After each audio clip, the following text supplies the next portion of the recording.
네, 국민의힘 전당대회는 이제 8일 남았습니다. YTN은 당권 주자로부터 포부와 정견을 묻는 자리를 마련하고 있는데요. 네, 오늘 두 번째 순서로 당내 최다인 육선 조경태 후보 모셨습니다. 후보님 나와 계시죠? 네, 안녕하세요. 반갑습니다. 네, 안녕하십니까. 오늘 온라인으로 하는 마지막 합동 연설을 제외하면은 어제가 현장 합동 연설에는 이제 마지막이었는데 현장 체감하시기엔 좀 어땠습니까? 네, 현장에서 저 조경태를 지지하는 분들이 많이 있었고요. 또 한켠에서는 극우화되어 있는 일부 당원들의 모습, 그분들이 당원인지 아닌지는 모르겠습니다만은 어쨌든 그분들이 배신자 윤석열 전 대통령을 배신자로 하지 않고 헌법을 지키고 또 비상계엄을 해제한 저 조경태를 배신자라는 그런 얘기를 듣고 참으로 어이가 없었습니다.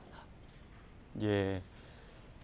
예, 자 특검의 참고인으로 최근 출석을 하시면서 당내 내란 동조 세력이 존재한다는 발언과 관련해서 당내 일각의 반발도 거셌는데요. 김문수 후보가 탈당을 권유했는데 어떤 입장이십니까?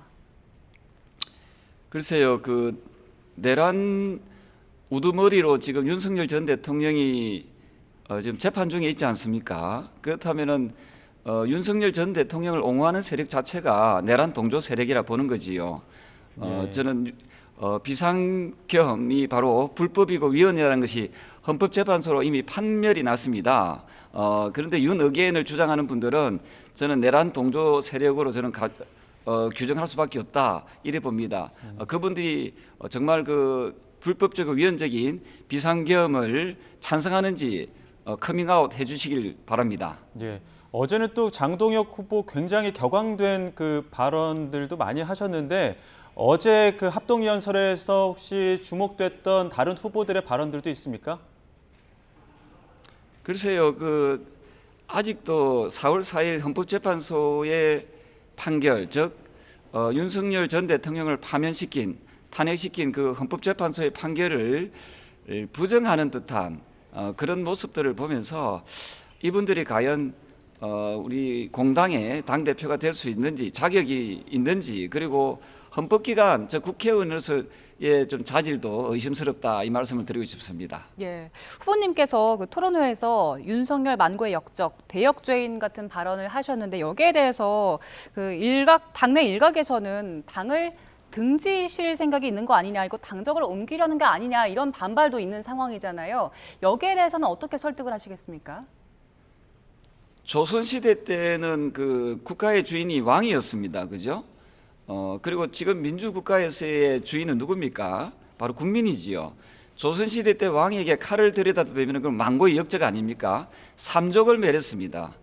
마찬가지로 지금 민주국가에서 총뿌리를 겨룬 그 대통령을 용서가 되겠습니까? 만고의 역적 맞지요. 예. 그리고 만약에 그분들의 논리로 치면은 민주당의 이재명 정권이 비상계엄을 하면 어떻게 할 것입니까?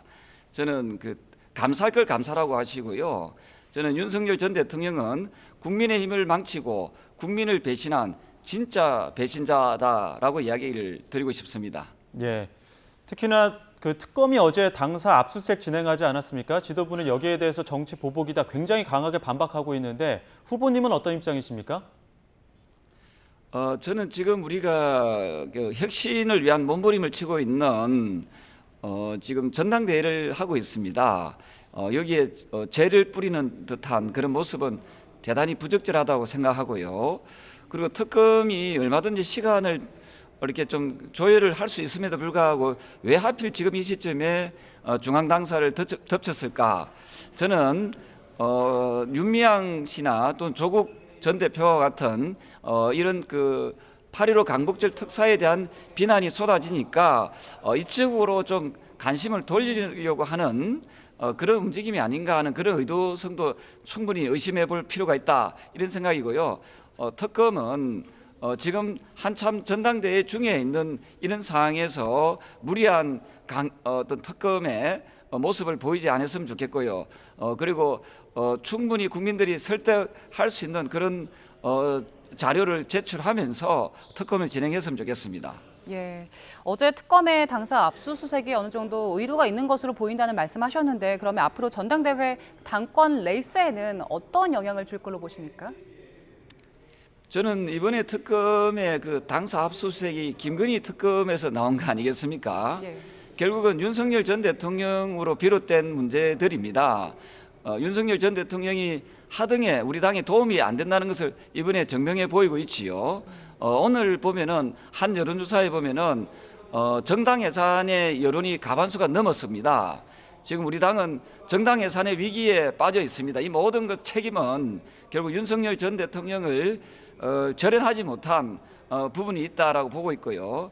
저 조경태가 당 대표가 되어서 지금 내란 혐의도 벗겨내고 그리고 정당 예산의 위기를 탈출할 수 있고 그리고 국민정당으로 거듭날 수 있도록 최선의 노력을 다하겠습니다. 예, 오늘 특히 또 전한길 씨 징계 수위 결정하지 않습니까? 후보님께서는 어느 정도로 좀 징계를 해야 된다고 보십니까?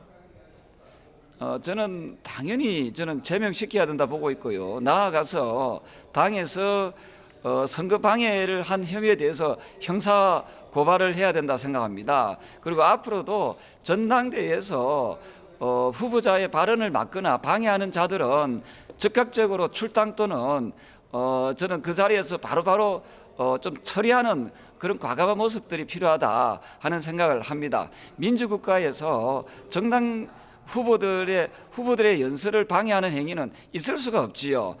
예. 예. 자, 그리고 후보님께서 그 국민의힘 쇄신 대상으로 최소 45명, 그러니까 45명 플러스 알파를 지목을 하셨는데 일부는 대면까지 해야 한다고 주장을 하셨습니다. 만약에 대표가 되신다면 그 경중에 대해서는 어떻게 나누실 계획입니까?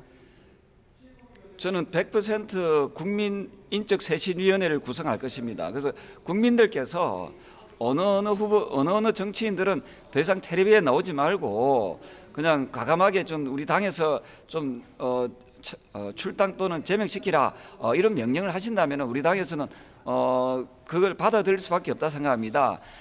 이번에 인적 쇄신은 저 조경태가 하는 것이 아니라 국민들께서 하시도록 해야 된다 보고 있고요.